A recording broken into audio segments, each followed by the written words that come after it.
Selamat pagi, Ibu Bapak dan Saudara sekalian. Pencinta program Makin Dekat Tuhan, GSRI Taman Sari. Saya baru saja goes untuk olahraga.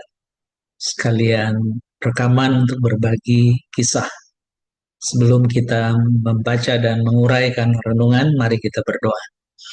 Tuhan yang baik, kiranya Engkau bukan hanya memberikan kepada kami kekuatan fisik, tetapi juga kekuatan mental, moral, maupun spiritual untuk menjadi alat berkat Tuhan, memberitakan kabar baik kepada banyak orang.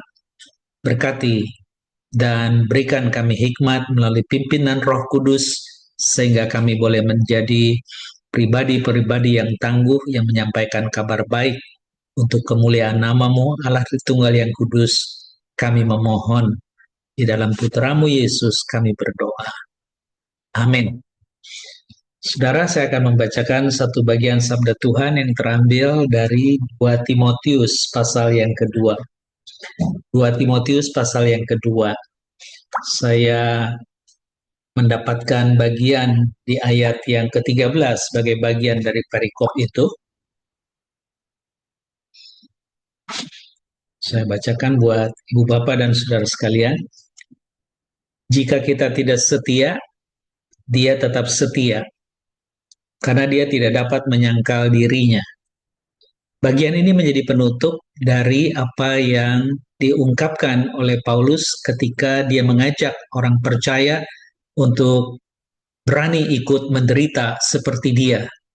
Bukan karena salah dan dosa, tapi karena sebuah kesempatan yang diberikan Tuhan sebagai duta Kristus untuk menyampaikan kabar baik. Tapi justru upahnya bukanlah mendapatkan apa yang menjadi harapan setiap kita. Sebaliknya, penderitaan, aniaya, bahkan kematian yang akan kita dapat. Nah, itu sebabnya dia berkata seperti ini. Karena pemberitaan Injil inilah aku menderita, di ayat 9, 2 Timotius 2. Malah dibelenggu seperti seorang penjahat. Tetapi firman Allah tidak terbelenggu. Karena itu aku sabar menanggung semuanya itu bagi orang-orang pilihan Allah, supaya mereka juga mendapat keselamatan dalam Kristus Yesus dengan kemuliaan yang kekal. Jadi tugas pemberitaan Injil itu sebenarnya bukan Anda dan saya dapat panggung dan populer, tapi ini menjadi bagian perintah amanat agung Yesus Kristus, oleh karena engkau dan saya mendapatkan hak istimewa sebagai orang yang ditebus. Lalu siapa lagi orang-orang yang akan ditebus? Yaitu mereka yang sudah dipilih, kata Paulus itu. Sehingga kita perlu menanggung dengan segala kesabaran, entah itu aniaya maupun derita, supaya mereka, katanya, yaitu orang-orang pilihan Allah, mendapat keselamatan dalam Kristus Yesus dengan kemuliaan yang kekal. Tadi pagi saya juga coba merenungkan apa yang menjadi bacaan dari Rick Warren punya saat teduh. Dia berkata bahwa Injil itu tidak boleh berhenti di sana, yaitu di dalam hidupmu. Kalau boleh, nanti catatannya adalah siapa orang yang masuk ke surga. Berharap engkau adalah akses pertama yang orang itu mendapatkan surga. Singkatnya, mereka mendapatkan privilege itu karena engkau menjadi pemberita kabar baik. Nampaknya enak nih kalau kita mendapatkan ganjaran seperti itu. Tapi situasi dan kondisi tidak selalu seperti itu. Kenapa? Karena dia berkata kalau engkau mau mendapatkan itu semua, engkau harus menderita, kata dia di ayat yang ketiga ya. Dia berkata, ikutlah menderita sebagai seorang prajurit yang baik dari Kristus Yesus. Kenapa? Karena komandannya sedang mengajak anak buahnya itu bukan sedang touring, bukan sedang hiking, ya, bukan juga soal trekking, tetapi justru kita itu sedang fighting kepada musuh-musuh. Jadi ketika kita tidak lagi memikirkan tentang kenyamanan, keamanan diri sendiri, tapi taat kepada apa yang menjadi perintah komandan, maka engkau kemungkinan besar akan memenangkan peperangan itu. Dan itu yang Paulus mau katakan di pertama, kalau engkau memang akan kelak mendapatkan satu keselamatan melalui pemberitaan kabar baik itu, maka engkau tidak serta-merta mudah memberitakan kabar baik. Murah di dalam pembiayaan, tidak. Justru susah dan mahal untuk menyampaikan kabar baik dan orang boleh menerima bagian yang pada akhirnya menyelamatkan dia. Nah, selain kita boleh menderita seperti seorang prajurit yang tidak memikirkan dirinya sendiri, ya, karena memang banyak sekarang orang-orang yang justru hambatan pemberitaan Injil itu kepada orang-orang yang sudah dipercaya, sudah ditugaskan, tapi berhenti di sana karena mereka lebih memikirkan kenyamanan dan keamanan diri sendiri ketimbang membayar harga untuk menjadi pemberita kabar baik. Lalu yang kedua, dia mengatakan juga seorang olahragawan atau atlet yang hari ini saya menggunakan jersey kue sepeda saya hanya dapat memperoleh mahkota sebagai juara apabila dia bertanding menurut peraturan-peraturan olahraga. Kita sudah tahu bahwa kalau Anda menjadi yang tercepat, kalau Anda menjadi yang hebat di dalam laga tanding begitu ya, tapi tidak ikut aturan, maka kemenanganmu akan mendapatkan sebuah sebutan diskualifikasi, yaitu tercepat mungkin seperti seorang juara, tapi batal dan gagal karena engkau tidak mengikuti aturan yang disepakati. Ada banyak orang curang di sana untuk menjadi nomor satu sebagai juara pertama, apapun dia lakukan, supaya kompetitornya kalah. Engkau dan saya harus mengikuti aturan bahwa peperangan atau pertandingan hidup ini bukan sesuka-suka kita, tapi ada aturan yang Tuhan sudah berikan supaya kita hidup di dalamnya. Nah, apa yang menjadi kelebihan dari seorang olahragawan? Kalau prajurit tadi tidak memikirkan dirinya supaya menyenangkan komandannya, maka seorang olahragawan adalah orang yang sangat sportif, orang yang belajar jujur dan punya integritas untuk bukan soal pertandingan ini menjadi juara, tetapi justru memikirkan bagaimana proses orang kelak menjadi juara. Nah, itu yang juga kita perlu renung kembali, bahwa soal keselamatan itu dijamin Tuhan. Tapi bagaimana Anda bisa menulis dan menyampaikan tulisan pengalaman tentang keselamatan yang disertai Tuhan itu, membuat catatan itu terbaca oleh banyak orang, dan mereka pada akhirnya percaya kepada Yesus Kristus sebagai Tuhan dan Juru Selamat. Itu dimulai dari kita sebagai anak-anak Tuhan yang taat kepada aturan yang sudah dibukakan di dalam sabda Tuhan, sehingga dia dikatakan di dalam pasal berikutnya, dia bermanfaat untuk mengajar, untuk menegur, ya, untuk menyatakan kesalahan dan memperbaiki kelakuan supaya orang hidup di dalam kebenaran, katanya. Jadi sabda Tuhan itu bukan hanya sekedar bacaan, tetapi difahami dan dipraktekkan. Dan engkau adalah seorang olahragawan yang terbaik yang mengikuti aturan untuk memenangkan pertandingan yang Tuhan izinkan. Dan yang terakhir di dalam ilustrasi Paulus itu dikatakan, biarlah engkau menjadi petani yang bekerja keras dan engkau pada gilirannya menikmati hasil usaha sebagai orang pertama. Artinya, Tuhan tidak melupakan apa yang kau investasikan di masa-masa temporal hari ini. Untuk pada gilirannya di masa kekal di sana bersama Tuhan, engkau menikmati upah dari kerja kerasmu. Dan itu menjadi seorang petani yang hampir tidak memikirkan apa-apa ketika dia melihat kesempatan matahari bersinar di pagi hari. Dia bangun dan menyiapkan semua alat, dan dia taunya hanya mencangkul, menggemburkan tanah, menabur benih, merawat, dan pada waktunya kelak tumbuh, dan dia akan panen. Dan dialah orang pertama yang akan menikmati hasil kerja kerasnya. Jadi ketika engkau dan saya boleh menjadi prajurit yang setia untuk menderita, menjadi seorang olahragawan yang sportif di dalam aturan, menjadi orang juga yang mau bekerja keras sebagai seorang petani, engkau adalah pribadi yang taat untuk menderita bagi kerajaan Allah. Nah, di dalam bagian itulah engkau dan saya hari ini bisa menikmati itu semua. Ada satu kutipan yang bagus yang saya dapat dari seorang pujangga Inggris yang hidup di abad ke-17, 1688, dan dia wafat 1744, bernama Alexander Pope.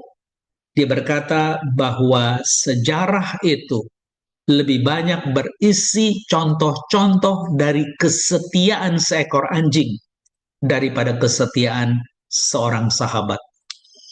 Saudara, mungkin Anda bingung dengan kutipan ini. Satu kali Yesus juga pernah bersabda kepada perempuan Samaria, yang dia mengingatkan kepada perempuan itu bahwa orang benar itu bukan lagi menyembah di gunung Gerizim atau di gunung Sion dan seterusnya, tapi orang benar atau menyembah yang benar itu menyembah di dalam roh dan kebenaran, katanya. Dan kata menyembah itu ya punya akar kata kuon yang artinya anjing, proskuneo.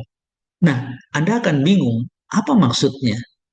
Ternyata anjing itu kalau dilihat adalah hewan yang dianggap najis, bukan hewan peliharaan bagi orang Yahudi. Tapi kenapa bagian itu menjadi akar ketika seseorang menyembah Tuhan yang kudus?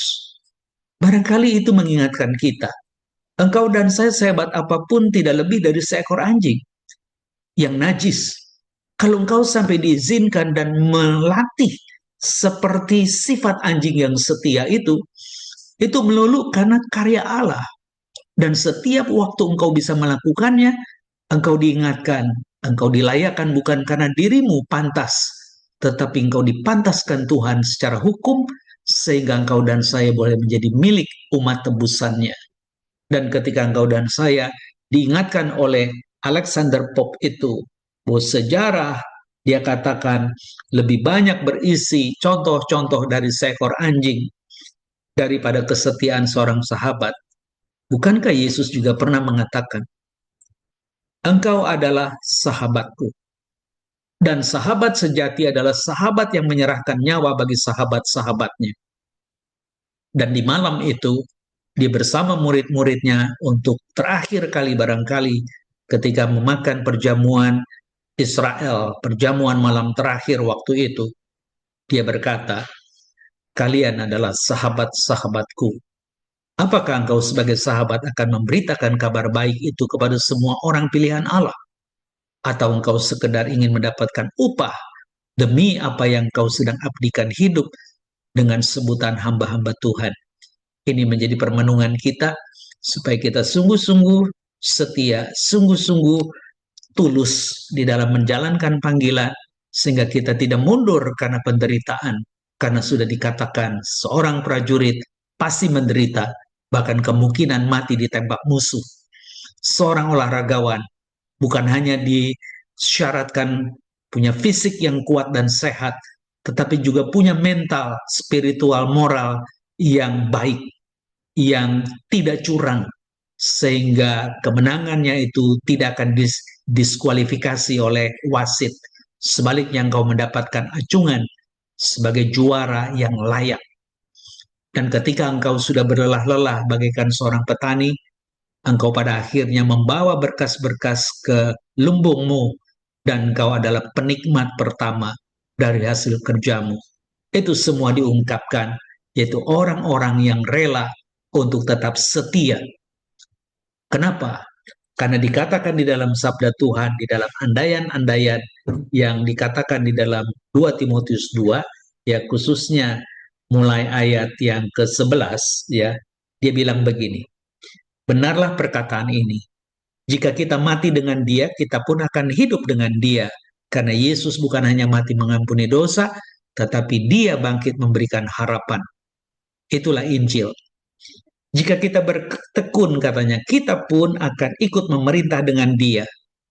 Jika kita menyangkal dia, nah ini yang baik, dia pun akan menyangkal kita. Ingat ya, jadi kalau Anda adalah pembohong, penipu, Anda jangan marah kalau Tuhan seakan-akan mengabaikan Anda di dalam doa, puasa, dan tangisanmu. Seakan-akan Tuhan tidak dengar, karena memang dia tidak akan mendengar. doa-doa yang sedemikian. Kenapa? Karena kita barangkali adalah orang-orang yang memang tidak menghargai kesempatan. Dan kalau hari ini engkau dan saya bukan orang yang suka menyangkal, ada seorang yang menyangkal, yang pada malam itu juga mengatakan kau sahabatku, Petrus. Tetapi yang menarik dia berkata, aku sudah berdoa buatmu, supaya kalau engkau sudah menjadi kuat, kuatkanlah saudara-saudaramu.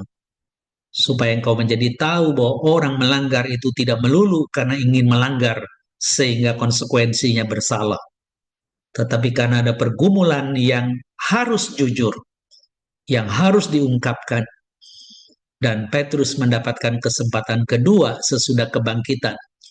Di pantai Galilea yang sama, di pagi hari, Yesus bertanya, adakah ikan? Seakan-akan ada satu memori yang hampir terkubur karena putus asa sudah mengingkari, menyangkali bahwa Yesus itu sahabat yang baik. Dan hari itu dia mengembalikan memori itu dengan kehangatan cinta dari kuasa kebangkitan. Apakah engkau mencintaiku? Kata Yesus. Engkau tahu, gembalakanlah domba-dombaku. 3 kali Yesus mengungkapkan itu. Dia adalah pribadi yang menyangkal, yang mendapat kesempatan kedua.